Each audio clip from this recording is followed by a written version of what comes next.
A quick introduction about the center. We're a national nonprofit conservation organization that works through a combination of science, the law, activism, and creative media to protect wildlife and the wild places they need to thrive. And on the screen, you're seeing all of our different programs. Thanks, Michelle. Um, for those folks in the area, we have been doing quite a bit of work on alligator Alcatraz. So if anybody wants to talk to me offline about that, I can connect you. But yeah, we're headquarters are based in Tucson, Arizona, but we do have about 3 or 4 staff in the Florida area. So um, I'll give you just kind of a little bit of high level stuff here that Maddie asked me to include. So many folks in this space are probably familiar with the circular economy, where we desire to transition away from our take, make, use, waste linear economy, right? And incorporate things like sharing, reusing, repairing, recycling, and composting. Or maybe you've heard of some of these other things, regenerative economics or the steady state economy. But the center's view of an economic transition is really more related to the graphic shown on the screen. So this is one that embodies values such as solidarity and cooperation, equity, social and economic democracy, sustainability, and pluralism. So this is called the solidarity economy. The center actually uses the term alternative economy because all those other examples that I gave you are valid too. But on this graphic, some of the things that might be of interest to this group would be, this includes composting and recycling. It includes community land trusts and do-it-yourself, sharing, bartering, or we do a lot of food work. So community-supported agriculture, community-owned renewable energy. And this is really a framework that is informing the center's campaign. And I will just say, we've done a lot of research, and the issue of market capitalism continued to be identified as one of the oppressive systems harming people and the planet. But folks really find it difficult to see beyond that system that is just so ingrained in our lives. So the center is really hoping to change that. And some of these ideas on the screen here are not that wild, right? They're already existing in our everyday lives. So happy to talk about that or answer questions to that, but now I'm going to dive into the weeds of food codes. So hopefully, Maddie, that got you what you were looking for. I want to acknowledge that portions of this presentation were created by Anthony Lamondo, who was a great PhD candidate that conducted this research across all 50 states and all of the food codes and all of the federal food codes going back 20 some years. So our goal with this research was to answer various questions regarding the permissivity to use reusable containers in food service at the federal and state levels, and then advocate for change. So as you'll soon hear, each state handles this differently. So we did create this, we're calling it a national database, but it's just a lot of spreadsheets. And you can ask us for your spreadsheet or another state's spreadsheet if you're interested. There had been hope that it would be some interactive thing, but it's just a bunch of spreadsheets. So I'm going to dive deep into the food code.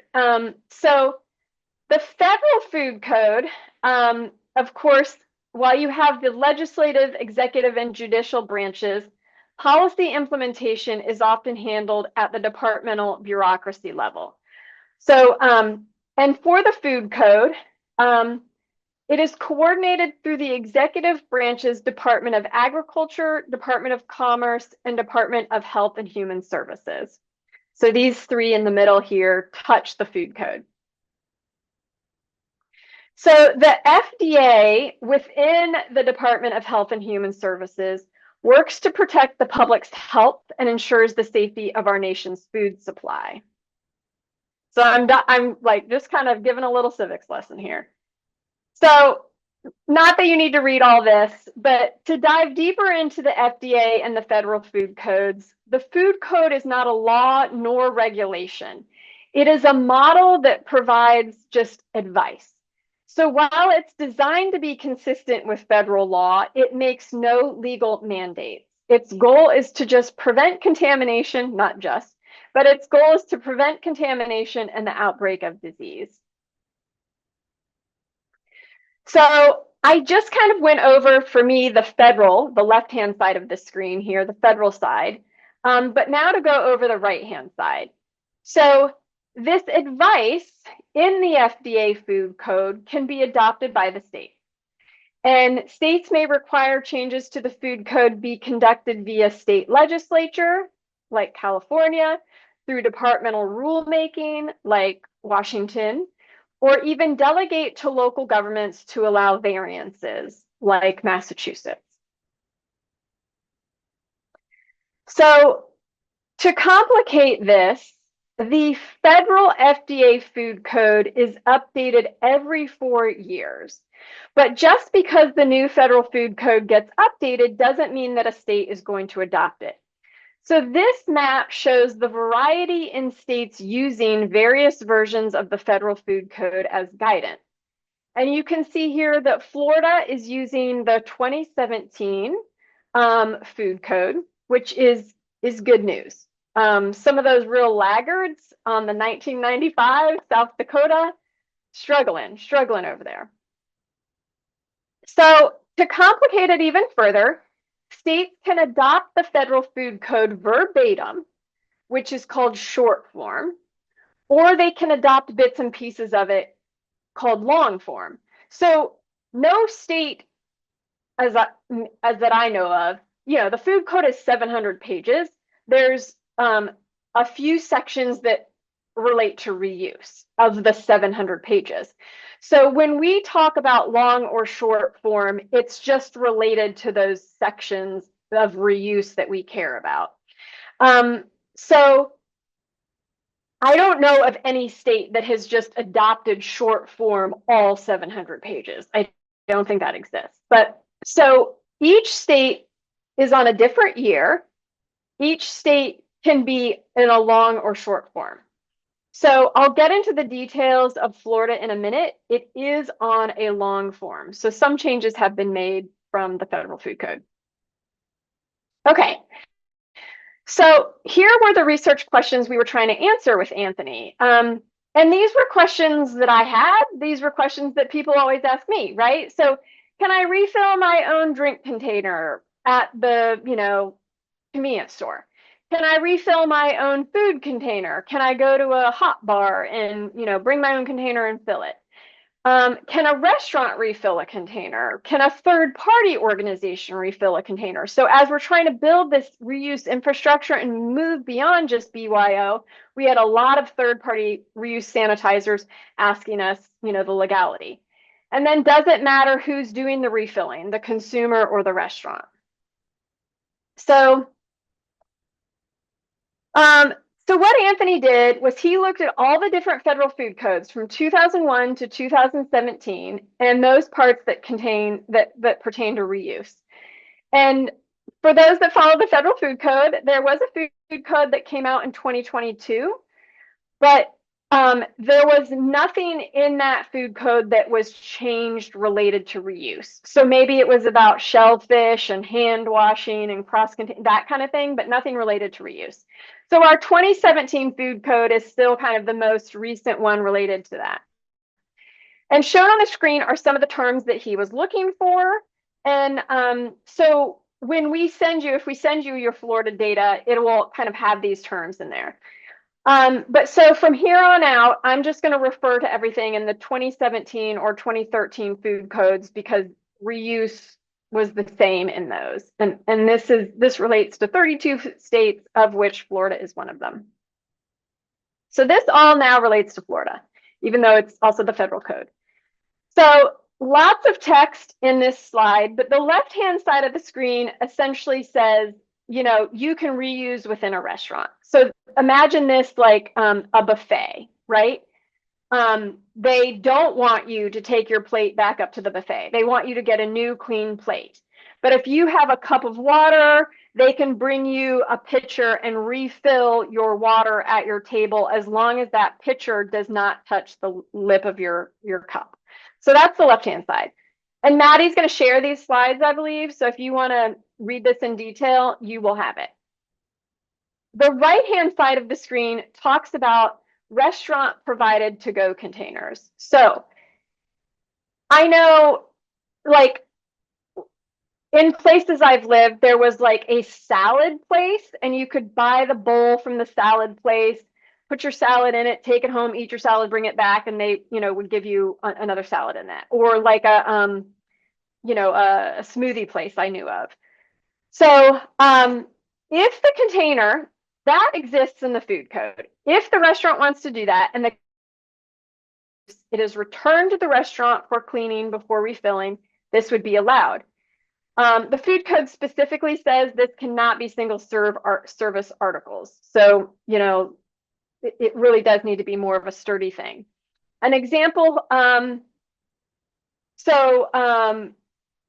yeah, this dives deep into consumer-owned beverage containers also on this slide. So what is allowed is you can take your own cup to the convenience store. I did this just the other day. And go to the fountain drink thing and put it under there, get your ice and get your soda fountain drink. You can take this to a convenience store and get your hot coffee from something that's coming out like a spigot. So it's anything kind of deemed as gravity fed, so spigots and things like that. You can put hot liquid in a reusable container. Technically, you cannot go to your favorite fancy coffee place and ask for a coffee with milk and other things that might curdle, or, a hot drink with milk technically is not allowed under this current food code. That is changing, but technically it's not currently allowed. So this slide talks about a food processing plant. So as we know, not everyone is going to want to carry their own containers around, right? They might want to just be able to borrow it from another entity and bring it back. And so this is called like a third-party washing facility, but the food code calls them food processing plant. So this is allowed in the current food code, but it's kind of got all these stipulations. So first, the third party must provide containers that are durable and made for reuse. It must be properly cleaned, sanitized, and visually inspected. And they must use hot water that is under pressure and not recirculated. And the transfer of the container to the consumer must be contamination free. So you can see there's a lot of technical items, but in theory, it's doable. So this is only showing up in the 2013 and 2017 versions of the federal food code, but it may be allowed if a state went and changed their food code through long form, but technically is on like, a 2005 or 2009 food code. So what happens though in real life is on the ground inspectors don't always know the nuances of this, so it can get convoluted at the local level. In theory, it's allowed. And I think what's great about this is restaurants don't necessarily want to be in the business of washing dishes. They want to be in the business of serving food. So if we can build up this infrastructure, it is there. When you talk to the health inspectors, they liken this to a caterer. So when or like any kind of event planning rental company, if I'm going to have a wedding at a state park, and I'm going to rent that pretty beautiful building in nature, and I'm going to bring my own, plates, then it's very similar. You're going to bring clean plates, you're going to eat on them, you're going to take clean plates back. So it's kind of like a caterer. And they didn't really want to get into the business of, regulating caterers. So that's why it's kind of been like this. So the coalition, which Maddie is a part of, worked on some model reuse food code language that was submitted to the FDA for future guidance. This was done through a whole crazy process called the Conference for Food Protection. But this included addressing BYO and these off-site washing facilities because these third-party groups really wanted more clarity. So on the screen, you're kind of seeing what we recommended. We tried to define a reusable container, added consumer-owned container, and then added this idea of kind of creating a written document that says this is how a third-party entity will handle my my material at the restaurant. So what happened? So late last year, December of 2024, the FDA looked at the recommendations and finalized them and created an addendum to the 2022 Food Code.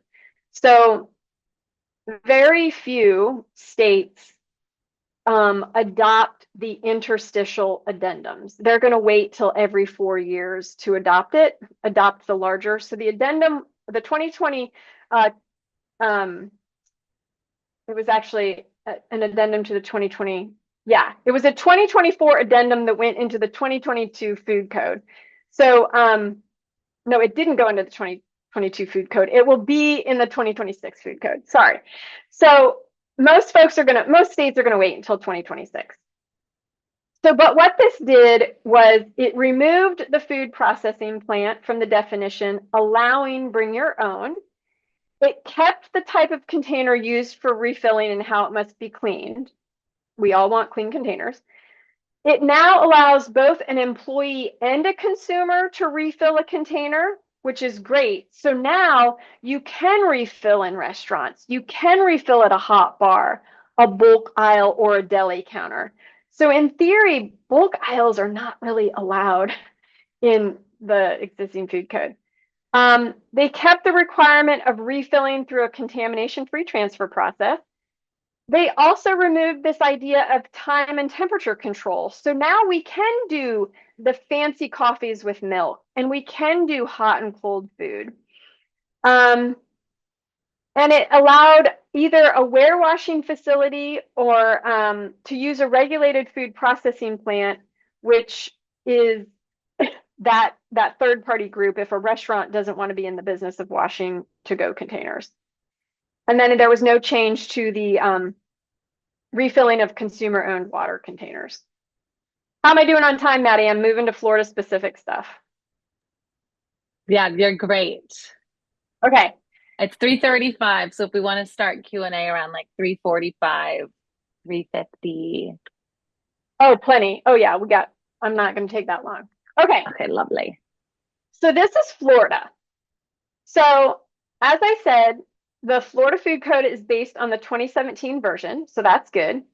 And there were very few changes to Florida's food code in comparison to the federal code. So Anthony had this crazy system in which he had a rating of your changes to the federal food code. So it's out of 1, right? So Florida had a 0.84 rating in changes to the food code. And so that was good. There wasn't a lot of change. The food code is regulated by the Florida Department of Ag and Consumer Services.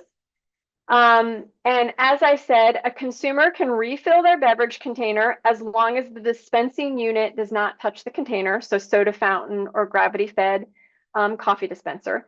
So that's your BYO beverage. So this is me just trying to answer those research questions that Anthony had. So BYO refill is you cannot ask a restaurant to put food in the container that you brought from home. Not allowed.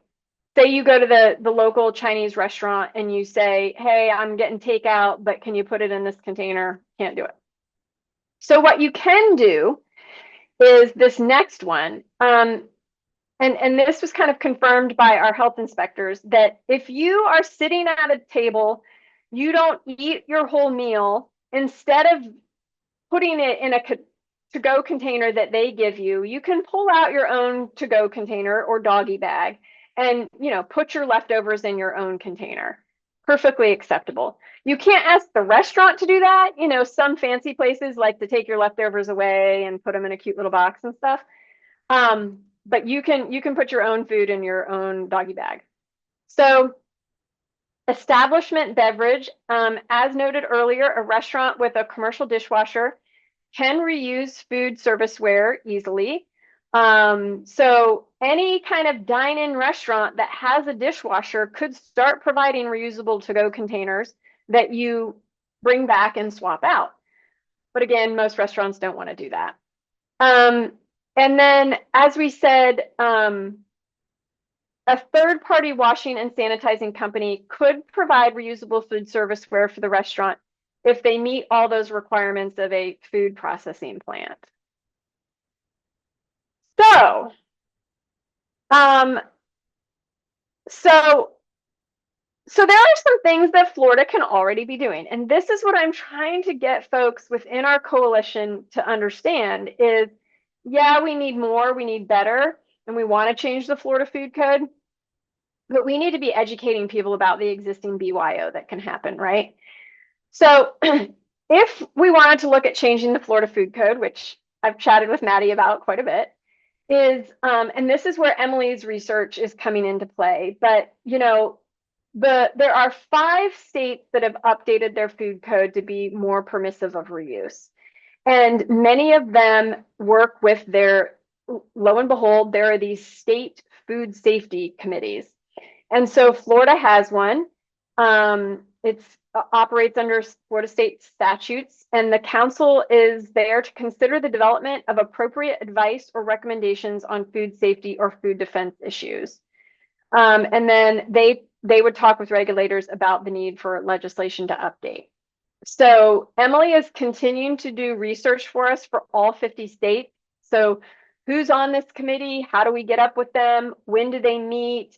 What's the legislative session? How, you know, to change the federal food code, it takes 2 to 4 years. So what does it look like at the state level to change those codes?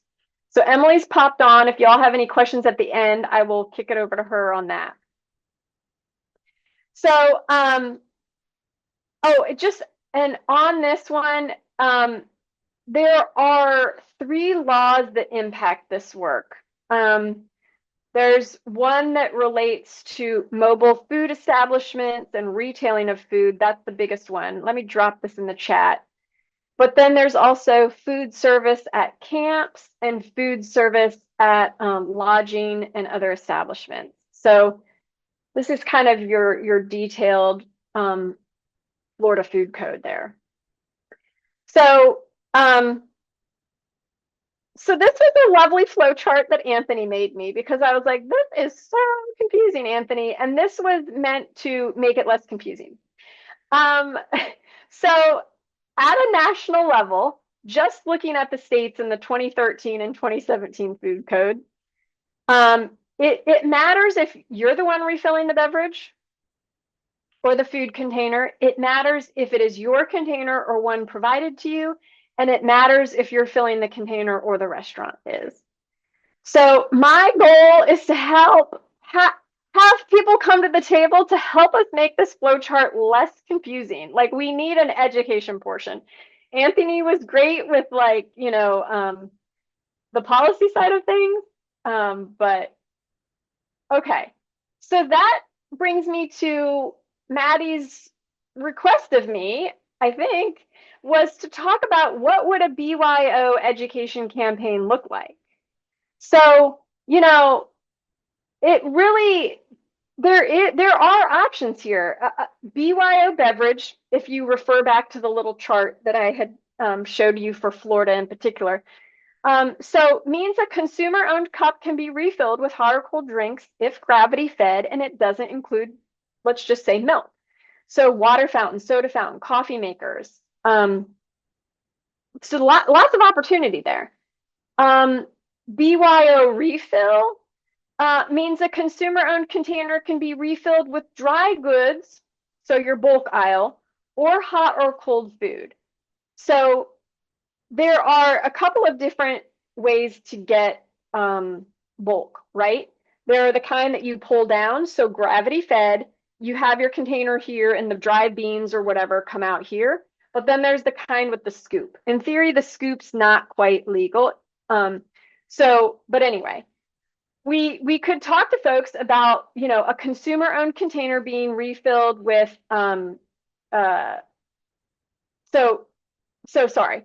So this is not technically allowed, but if we were to work to change the food code, it would be allowed in 2026. And then the other thing here is the BYO leftover, which means you can, use your own doggy bag. So, okay, wait, I'm sorry. I think that was my, oh, sorry, one more slide. So for the center, we, again, like I said, want to create educational material for advocates and the public describing what's currently legal. And then support the updating of state food codes to allow for reuse. And we'd love to ultimately build a third-party washing facility under a worker co-op model. Yes, would totally love that. Florida should come to the table. And then we're really just kind of waiting for this 2026 food code to drop, which will speed up the process, I think, for states to adopt it.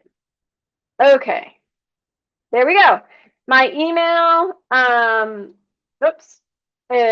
drop it in the chat, but if you have any other questions, let me know.